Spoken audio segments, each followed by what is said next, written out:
Hello, and this is the Nita Black Show, coming to you once again during this crazy celebration that Black folks are doing called Juneteenth.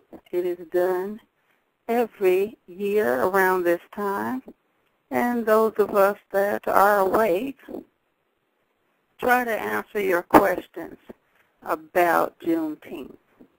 So, of course, as part of the Black Community Fix It campaign, we're going to start you off with a poem that lets you know exactly what's going on. This is the Black Panther poem of the day for June 14th, and it is called The Illusion of Inclusion. The illusion of inclusion. But some blacks say inclusion into what? Black people were here for millions of years before white people started popping up. The illusion of inclusion. Black kings and queens were tricked into thinking that white people were there to help them. The devil's plan was very slick. Create an illusion of the finer things and make it look real fun. Get more and more blacks to join in until good is on the run.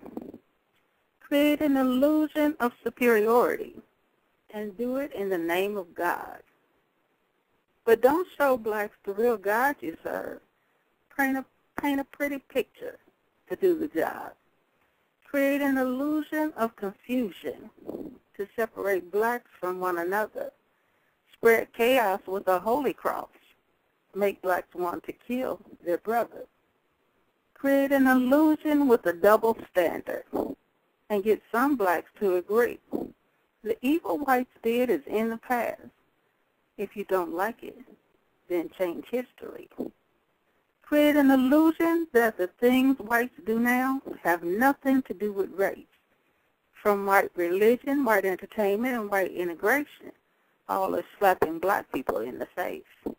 Create an illusion of black civil rights, but show that though blacks are the best, it's only under the domination of white masters, then get black preachers to sell the rest.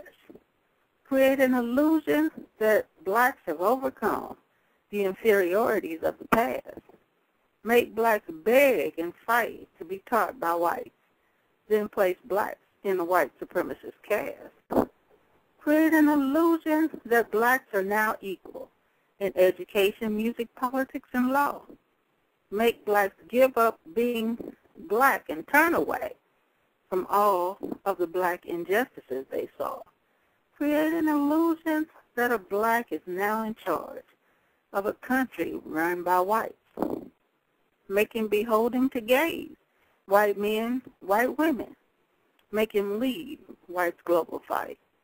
Create an illusion that him and his black wife are different than any other black. We have a little bit of technical difficulties again. We always have that when we're trying to get this information out to people. But for those of you that want the rest of the poem, if I see my number still there, so I'm still going. But if you want the rest of the poem, it's called The Illusion of Inclusion, and you can get it at our DYC TV site. Right now I have someone trying to get into my computer, so I'm just going to keep on going like we do. You know, no matter what goes on, the show must go on, and we must keep it moving. So for those of you that want the rest of the Illusion of Inclusion poem, which was dedicated to the black president, Barack Obama, his black wife, and his beautiful black family on January 20th, 2009, you can go to the DYC TV site and get the rest of that poem and read it for yourself. And it's called The Illusion of Inclusion. Now let's talk about another illusion that black folks have gotten caught up in. It's the illusion of Juneteenth. And we're going to go through with you exactly like we said yesterday. What is Juneteenth? Why do Negroes celebrate Juneteenth? What are Negroes really celebrating? Why would any Negro in white America celebrate a manipulated event like Juneteenth? And how are white manipulated events like Juneteenth used to trick Negroes into thinking that Negroes are actually free? So we're going to start with the first question, which I get a lot from those that are not in the cultural circle. If you think about the cultural circle, you have a large group of blacks that are, you see them with the African-centered clothing and the shea butter, the incense, all the different things, going to these different events and ashaying and libation and all this good stuff. And they talk about Africa and going back and helping Africa and the motherland and all this good stuff. The problem is that if you cannot fully understand, and help yourself right here where you are, you're not going to be a whole lot of good to anybody else. So what they do is they create this illusional world where they feel that they have some kind of power. And with this illusion of power, they go about their daily lives actually thinking that they're doing things. The problem is that their version of educating the public, or educating the Negro population, usually has something to do with a black version of a white religion. Either they're Hebrew Israelite and they follow the Jewish masters, they're Islamic and they're from the Nation of Islam, or they follow their Arab masters. They believe in Jesus and they follow their British masters, or they believe in some other version of Catholicism and they follow their Catholic, the Roman masters. But one of the things that they do every year is they have all of these different events for different occasions. Because you got white folks, and white folks have an event for all these different, also illusional occasions. White folks put their own little spin on their different events and how wonderful white folks are and how wonderful it was to be a part of this event. So black folks try to do the same thing. And so one of the illusional holidays that black folks deal with is Juneteenth. And Juneteenth is basically the so-called emancipating of Negroes in a small area in Texas 2 years after the so-called emancipation of other Negroes. So you got this president who was actually against emancipation, fought for all tooth and nail. People saying, well, the only way we're going to be able to get this done, we're going to have to free black folks from the physical slavery of the Confederate States, and that'll get the Confederate States to, this was not about helping black people, for those of you that are about to be shocked. Whites in the North said that we have a much better way of getting this done than black folks swinging from trees and being killed and burned and all that good stuff, which makes us look barbaric. What we're going to have to do is turn this thing around so that we look like the good guys, so that we look like the saviors. So the plan was to come up with a way to free black folks from the physical enslavement in the Confederate States and move those black folks to the newly formed United States, which only had a certain amount of people at that time and did not have that slave labor in order to generate the income that they needed. So if you got all of these Negroes generating income because of their free labor in the Southern Confederate States. How do you get those Negroes to bring, how do you get those Negroes over to the northern states so that that labor can still be used, but under a different banner? And so, of course, the white folks in the North came and said, well, why don't we just free them?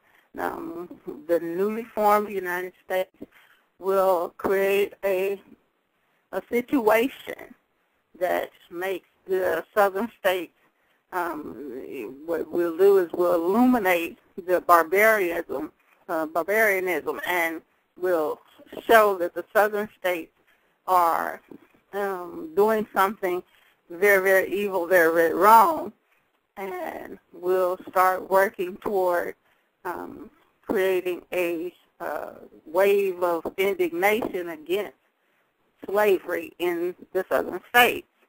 And with that, they started working on different politicians in the North and in the South to try and get them to vote that what whites were doing in the South to Negroes was barbaric and wrong, even though it used to be done in the North as well. The North now, after 200 years, decided that they have a better way of doing it. So for 150 years, the whites in the North used religion and helped black folks free themselves from Southern physical slavery, only to get to the North and find themselves under white domination in the North of a different kind. So you have white folks that worked on it for years, from years 1850 all the way to 1862. Finally was able to get the president to agree to so-called emancipate Negroes from the Southern Confederate States into the newly formed United States.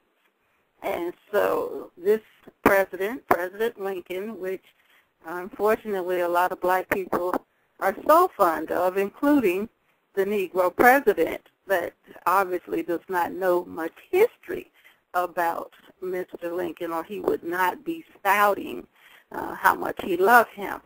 But Lincoln, of course, was owner of slaves, and when asked in the early part of his career before he became president, he, of course, gave the reason that he would not, as a moderate, middle-of-the-road conservative / liberal, the reason that he did not feel comfortable freeing his slaves and, giving his slaves his freedom. He had about 200 of them. And the reason he didn't feel comfortable freeing them is because he felt like without free Negro labor on his property and in his businesses, that he would be financially destroyed. He'd be financially ruined if he had to pay white labor or, white people. He would not be able to find enough white people to do the jobs that black labor does.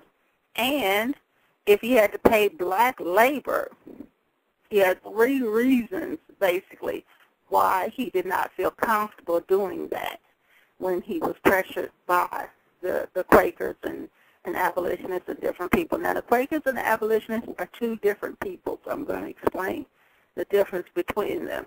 But the Quakers and the abolitionists are the difference between what we know today as the Democrats and the Independents.